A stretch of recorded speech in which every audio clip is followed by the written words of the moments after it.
Dear students, Assalamu alaikum. My name is Hamad Munawwar, Department of Biology. तो हम evolution and principle of systematics में taxonomy को discuss कर रहे थे। तो टेक्सोनोमी की अगर हम देखें तो हमारे पास फर्दर टू टाइप्स थी, जिसमें हमने माइक्रो टेक्सोनोमी को डिटेल में डिस्कस कर लिया था प्रीवियस क्लास में। उसके बाद हमारे पास स्टार्ट हो गई थी मैक्रो टेक्सोनोमी। मैक्रो टेक्सोनोमी के अंदर हमारे पास वो वाले करेक्टरिस्टिक्स आ रही थी लिविंग थिंग्स की कि जिनकी बेस पर जिस बिहाव पर हम लिविंग थिंग्स को ग्रुपिंग में डिवाइड करते हैं। तो हमारे पास मैक्रो टेक्सोनोमी के अंदर morphological characters, physiological characters, ecological, behavioural और जियोग्राफिकल करेक्टरिस्टिक्स आ रही थी। मॉर्फोलॉजिकल करेक्टरिस्टिक्स और फिजियोलॉजिकल करेक्टरिस्टिक्स, मॉर्फोलॉजिकल करेक्टरिस्टिक्स और फिजियोलॉजिकल करेक्टरिस्टिक्स को हमने प्रीवियस क्लास में माइक्रो टेक्सोनोमी के बाद डिस्कस किया था। फिजियोलॉजिकल और मॉर्फोलॉजिकल करेक्टरिस्टिक्स का अगर हम रिव्यू लें थोड़ा सा, तो उसके अंदर हम generalize external morphology, special structure, internal morphology, embryology और कैरियोलॉजी को हमने डिस्कस किया था। उसके बाद हमारे पास फिजियोलॉजिकल करेक्टरिस्टिक्स के अंदर हमने metabolic factors, serological proteins and other biochemical differences, body secretions और स्टेरिलिटी फैक्टर्स को हमने डिस्कस किया था। और बाकी जो हमारे पास 3 अदर टाइप्स की जो टेक्सोनोमिक करेक्टर्स हैं, जिनमें इकोलॉजिकल, उनके इकोसिस्टम के बेस के ऊपर डिवाइड करना, बिहेवियर के बेस पे और जियोग्राफिकल एरिया के बेस पर हमने लिविंग थिंग्स को डिवाइड करना है। तो सबसे पहले हमारे पास आते हैं इकोलॉजिकल फैक्टर्स। उनके इकोसिस्टम में जितनी भी उनकी एक्टिविटीज़ होंगी, हाँ वो नेचुरली हों या एडॉप्टिव हों, उसकी बेस के ऊपर हमने लिविंग थिंग्स को डिवाइड करना है। वो कौन कौन से खास कैरेक्टर्स हो सकते हैं, उनमें से चंद एक हैबिटेट और होस्ट रिलेशनशिप हो सकता है, फूड टाइप हो सकती है, सीजनल वेरिएशंस आती हैं, पैरासाइट का होस्ट के साथ क्या रिलेशनशिप है, इनकी बेस के जब होस्ट अपने पैरासाइट या पैरासाइट अपने होस्ट के साथ मिलता है, तो दोनों में से कौन कौन सी लिविंग थिंग कौन सी टाइप की केमिकल्स को सिक्रीट करती है और उसका एक दूसरे के ऊपर क्या इफेक्ट होता है, उस बेस पर हम लिविंग थिंग्स को डिवाइड करते हैं। सबसे पहले हम हैबिटेट और होस्ट के रिलेशनशिप को देखते हैं। यहाँ पर हम फिंचिस को देख सकते हैं, तमाम की तमाम सिबलिंग स्पीशीज़ हैं। यहाँ पर हमने हैबिटेट और होस्ट को डिस्कस करना है। हैबिटेट का होस्ट के साथ क्या रिलेशन बनता है, उस बेस पर हम लिविंग थिंग्स को डिवाइड करेंगे, कैरेक्टराइज करेंगे और उनको ग्रुपिंग में डिवाइड करेंगे। यहाँ पर हमारे पास देखें तो फिंचिस आ रही हैं। फिंचिस में कोई खास डिफरेंसेस कहाँ पर नज़र आ रहे हैं? इनके हेड में, और जो मेजर है इनकी बीक के अंदर आ रहे हैं। इनकी अगर बीक्स देखें तो इनके अंदर डिफरेंसेस आते जा रहे हैं। इसी तरह से अगर हम देखें तो ह्यूमंस के अंदर कितने टाइप के जो टीथ्स मौजूद हैं, वो प्रेजेंट करते हैं कि इनकी जो फीडिंग हैबिट है वो कौन कौन सी हो सकती है। हर्बीवोर्स भी हैं, कॉर्निवोर्स भी है, वो डिपेंड करते हैं कि which type of teeths are present. तो इनमें इसी तरह से देखें तो अगर हम देखें तो हमारे पास जियोस्पाइज़ा है। जियोस्पाइज़ा की बीक बताती है कि ये ग्रेन्स और सीड के ऊपर डिपेंड करता है। इसी तरह से हमारे पास कैमरिंकस है।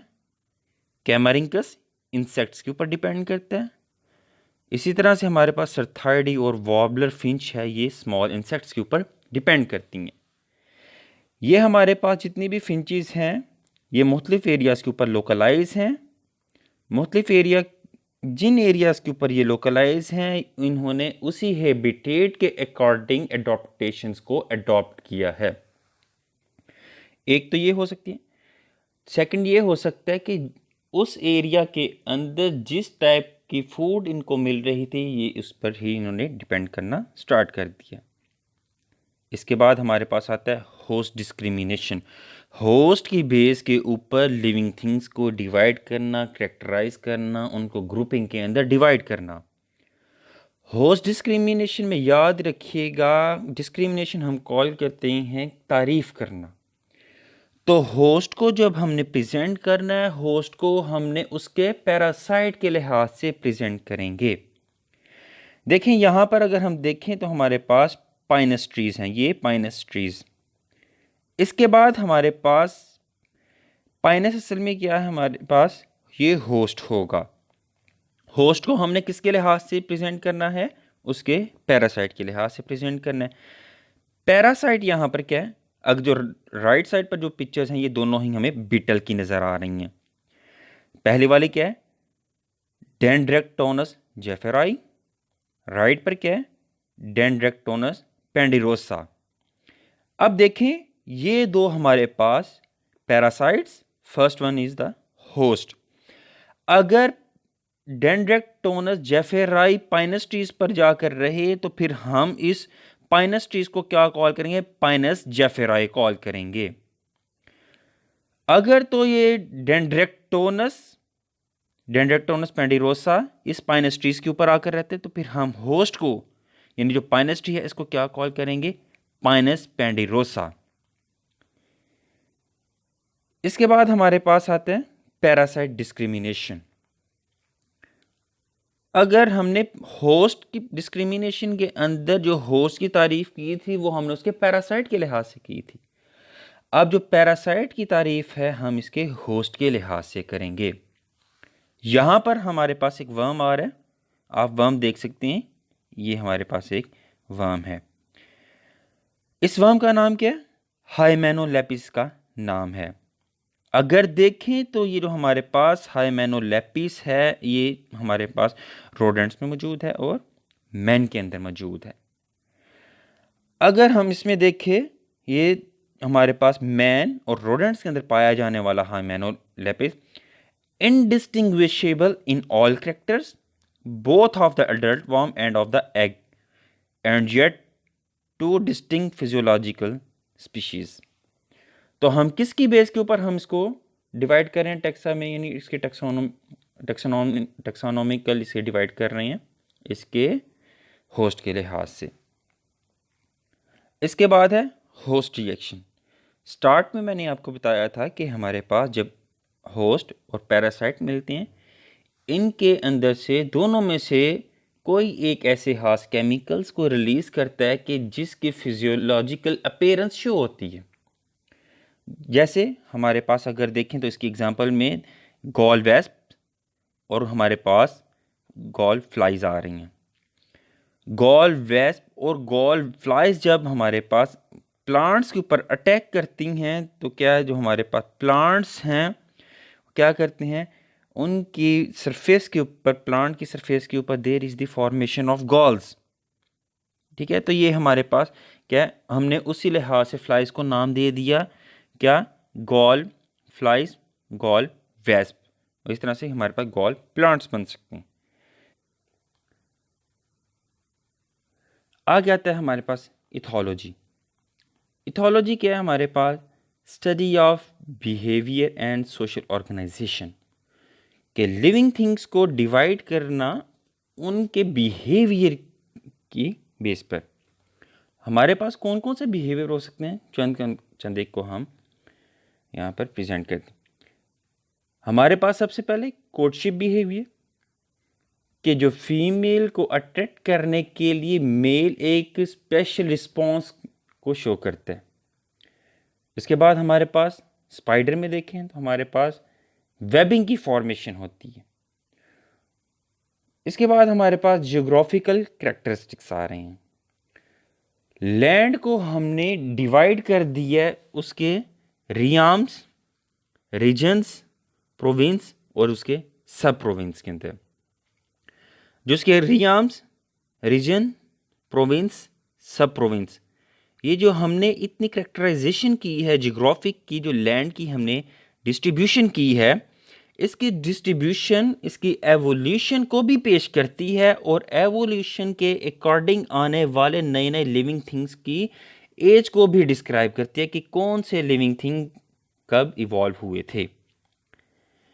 हमारे पास जो दो बड़े हम चीज़ों को इस्तेमाल करते हैं जियोग्राफिकल प्रेजेंटेशन में, जनरल बायोजियोग्राफिक पैटर्न्स आ जाते हैं, जिसके अंदर हमारे पास realm, regions, province, sub province आते हैं। और ये जो हमारे पास realm, region, province, sub province हैं, इनकी आगे हमारे पास इंपॉर्टेंस क्या है? Used for rearrangement and interpretation of higher categories, distributional pattern of large number of living things. इसके बाद जो जियोग्राफिकल कैरेक्टर्स, इसमें हमारे पास सिम्पेट्रिक और एलोपेट्रिक रिलेशनशिप आ जाती हैं। एलोपेट्रिक क्या है कि एक ही टाइप की स्पीशी का डिफरेंट एरियाज के ऊपर लोकलाइज होना। अब एक ही जगह के ऊपर रहने वाली स्पीशी जब कहीं मूव कर जाती है, उसके दरमियान बैरियर्स क्रिएट हो जाते हैं, बैरियर्स की वजह से वो दोबारा वापस नहीं आ सकती, तो वो मूव कर जाने वाली स्पीशीज के अंदर आने वाले करैक्टर उसके एक्सटर्नल एनवायरनमेंट के अकॉर्डिंग होंगे। तो अब जब मूव कर जाने वाली स्पीशी अपने एक्सटर्नल एनवायरनमेंट के अकॉर्डिंग अपने अंदर हैबिटेट को अडॉप्ट कर लेती है, तो वो उसके अंदर एक आइसोलेशन का मैकेनिज्म होता है। वो कौन कौन सी आइसोलेशन हो सकती है? हमारे पास रिप्रोडक्टिवली आइसोलेट भी हो सकती है, यानी हमारे पास एक स्पीशी से सब स्पीशी बनती है। इसके बाद जब हमारे पास एक स्पीशी से सब स्पीशी बनती है, तो वो स्पीशी दोबारा से अपनी पुरानी जगह पर आती है जहाँ पर वो पहले रह रही थी। तो हमारे पास एक दूसरी टर्म है जिसे हम कॉल करते हैं सिम्पेट्रिक, यानी क्लोजली रिलेटेड स्पीशीज का एक ही जगह के ऊपर रहना, उसे हम कॉल करते हैं सिम्पेट्रिक कॉल करते हैं। तो इस तरह से जब हम एलोपेट्रिक और सिम्पेट्रिक स्पीशीज को उसके जियोग्राफिक लिहाज से हम जब टेक्सोनॉमिकली यानी हायर ऑर्डर मैनर के अंदर ग्रुपिंग में डिवाइड करेंगे, तो वो एक रिंग की फॉर्मेशन में प्रेजेंट होंगे, यानी वो हमें बताएंगे कि कौन सी स्पीशीज थी, कौन सी उसकी सब स्पीशीज बनी है। तो इस तरह से हमें वो प्रेजेंट करते हुए हमारे पास एक रिंग की फॉर्मेशन, एक हमारे पास रिंग आ जाएगा जो जियोग्राफिकली स्पीशीज को भी प्रेजेंट करेगा। तो ये थे हमारे पास मैक्रो टेक्सोनॉमी की तमाम डिटेल। अगर इससे रेलेवेंट आपको कोई भी कन्फ्यूजन है तो आप गूगल क्लासरूम के ऊपर क्वेश्चनिंग कर सकते हैं during class timing. Thank you.